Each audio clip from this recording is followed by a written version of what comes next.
you sa Fine Loop sa pagbigay sa akin. First, aking first 2 pair. First time ko mag-alaga. Salamat. Masaya. Ako, parang balik sa pagkabata. Ito, happy. Are you happy? Yeah! Say thank you to Fine Loop. Say thank you. Thank you, Pilot! Thank you. Padawihin natin itong mga ibon natin. Punta doon. Thank you. Thank you, Fine Loop. Look.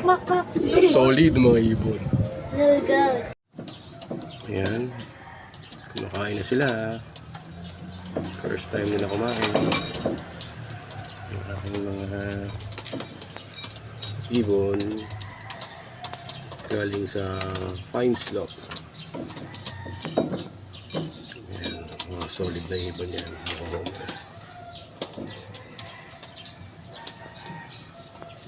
Salamat sa Fine Slope. Sa tropa ko sa Nestor sa pagbigay sa akin ng mga ibon para makapagsimulaan. Ayan sila. Ito aking lock. Dami ko pang i-repair. Mga suggestions at tips pag meron kayo, thank you, bigyan nyo ako para matuto ako mag-alaga ng ibon. As in, first time ko mag-aalaga. Tatanggalin ko yung mga tali mo. May ilang siya sa tali. Marka yun. Sige, update ko kayo sa aking mga ibon. Salamat sa Ambrosa Calapats. Thank you.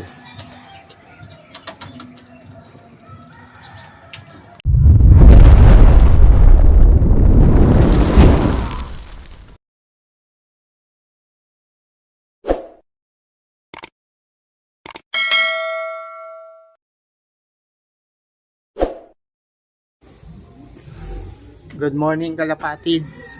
So, dito tayo ngayon sa ating loop. Mag-update tayo at kung ano na yung mga progress ng kanilang mga itlog. Tapos, ito yung ating iba pang breeder. So, tignan natin kung ano na yung bago sa kanila. Itong brown bar natin at saka spread na toy stencil. Ayan, meron na silang isang pisa. Okay naman. Yung isa, bubok na, inalis ko na yung egg. Yan. Yung saddle natin, meron na rin pisa. Okay.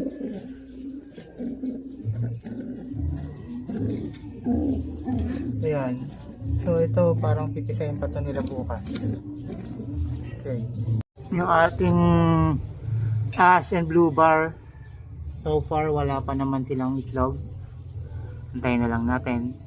Yung blue bar at saka black natin may pisa na rin pala. Okay, good.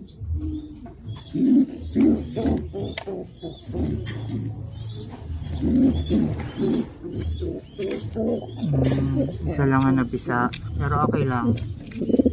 Okay lang yan, isa lang ang napisa.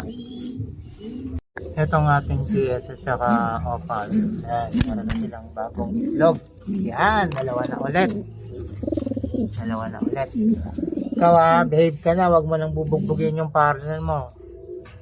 Okay, meron na sila ulit dalawa. Punta tayo dito sa ating double cage. Kung ano ng status nila. Panahin natin itong ating mga masusungit na opal at saka opal stencil na hen. Ayan, ang laki na ng kanilang anak. Mana sa tatay. Itong ating Homer at saka crested Homer na girls. Ilan ang pisa niya? Wow! Dalawa yung tinita. Yan, dalawa yung pisa nila. Good job. Okay. Thank you. Ganda. Thank you. Etong Paris ni Mooncrest, yan si Mooncrest, iniwalay ko kasi dahil nga kahit naglilimlim, binubugbog yung partner niya. Yan. Siguro baka sa second clutch, okay na to. Pero tignan natin kung ilan na yung anak. Oh, pisa na, dalawa. Dalawa na yung pisa. Baka pipisain pa niya yung pangatlo. Good job. Tatlo kasi dito pinaseta namin yung isang itlog. Good job, dalawa. Thank you. Itong ating gristle, black and white, tsaka itong ating ash gray or ash color na ano, meron na naman silang isang pisa. Yan, kapatid ni Almond. Ano siya, laki oh. Grabe ilong oh. Malang-mala sa mga magulang. Sigurado may puti ito kasi ayan, yung tuka niya may puti. Balik na natin. Sana maging almond din or kahit gristle na ano. Yan. Sa black and white natin na pares, ano kaya naging result ng ano nila? May pisa na kaya? Give me some hope. Give me some hope. Wow. Sige na, limliman niya na, wala pa. Okay. Si Whitetail at saka si Hitero, so far, pahinga dahil kakawali lang ng kanilang mga inakay. Pahinga muna sila. Pinapagpares natin itong dalawa ngayon, iniwalay ko muna sila. Yung kapares nito, nandirito sa kabila. Ito yung white shield natin tsaka yung gristle So, pinagpapares ko naman itong brown at saka yung pares ng recessive. Sila naman yung pinagpapares ko ngayon. Yung brown at saka recessive. Tapos itong white shield at saka recessive din na barako. Last time kasi ang magkapares is yung brown at saka yung white shield. Ngayon pinagpapares ko itong white shield at saka recessive red. Tapos ito sa kabila naman, pinagpapares ko yung brown at saka recessive na hen. Sana magpares na sila para tingnan natin kung ano magiging resulta. Next natin tong ating noble cage, kung ano-ano na mga nandirito at saka kumusta na yung mga status nila. Okay, naglilimlim pa rin si Gimpel at saka pares ni White Bar. Hindi natin storbohin. Etong white shield at saka red natin. Malalaki na yung mga inakay nila. Yan na. Kunin natin.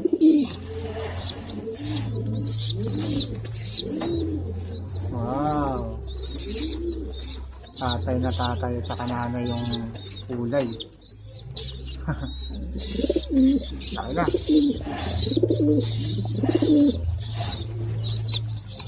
Dinadit ko na. Ayan na.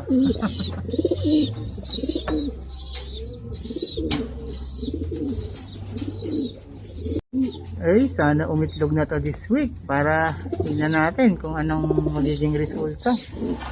Meron na ba? Wala pa. Tingnan natin this week. Yung ating yellow, ayan, umuupo-upo na. Kanina nakita ko siya nakaupo eh. May, antayin na lang natin. Lagyan na natin ng paso ngayon. Okay. Ito yung dumating last week. So, inalis na yung itlog kasi nga hindi rin naman nililimliman. So, ngayon sisimula ulit sila. Dahil nga pinagpaparos natin yung recessive, dito muna sila Temi. Kasus, basta. Okay, sige. Pati si Kaki at si Yellow andito sa ilalim. Hiniwalay muna sila doon. Red bar natin, so hiniwalay na rin yung kanilang mga inakay. Kaya ito, pahinga muna. Ito yung mga YB natin na nakaiwalay na sila ngayon. YB ni Whitetail, ni Red Bar, tapos YB rin ni Temi, at saka yung isa pa. Ano to? Yung YB ng Opal Bar natin. So, andito sila sa baba. Magkapatid tong dalawang to, yan. Magkapatid yan sa magulang. Magkaibang clutch lang. Tapos yung mga ibang YB natin nandito sa taas. Ayan, si Almond. Tsaka si ayun, si white bar na stencil. Ito si Kaki. Kapatid ni Kaki. Kaki Dos. Nandito sila. Ayan, ano na, mga molting na to. Ayun.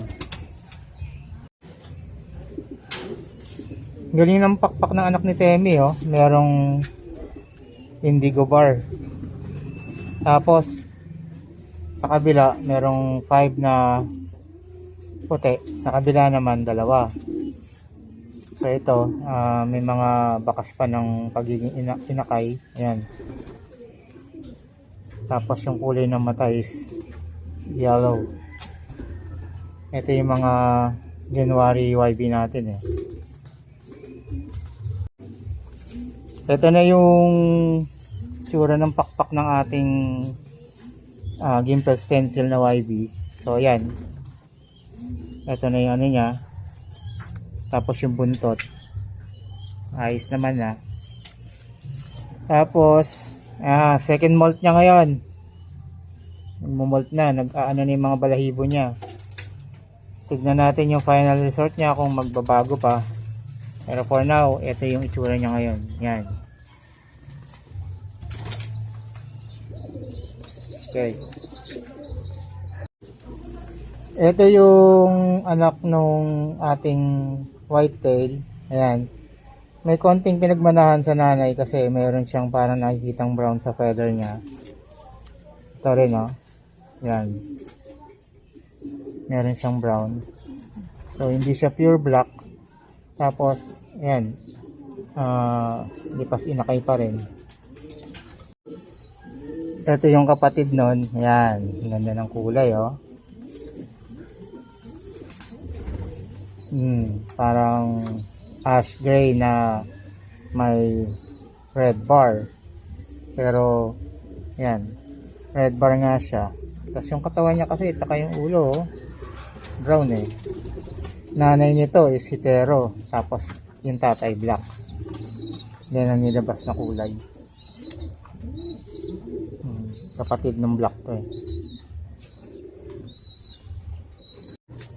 Ito yung bad boy ng kulungan ng ng mga YB. Although December nating YB to, ang laki na, oh. Yan, molting din siya, kaedad siya ng gimbal gimbal stencil. So ito yung balahibo niya, ayan, oh. Opal na opal talaga. Almond natin, so yan, ganda ng pagka-almond niya. So far so good. Molting stage na rin siya. Tapos yan, muputok na ilong, mamana sa magulang. Ganda na ng ilong, oh. Laki na. 2 months pa lang. Ito kapatid ni Kakimak. Yan. Tatay niya may blood ng stencil. Yan, ganda ng pakpak, oh. 2, 4, 6, 8, 10. So yan. Yan. Ganda ng kulay. Ito po isa natin red bar. May white feather. Ganda, oh. 2, 4, 6, 8, 10. Wow! Ito yung kapatid siguro nung black. Hindi yung isa. Ganda, oh. Tapos meron pang puti sa ulo. Ganda, eh, no? Cracker. Sa mga gusto mag-mine, pili lang po kayo. Yan.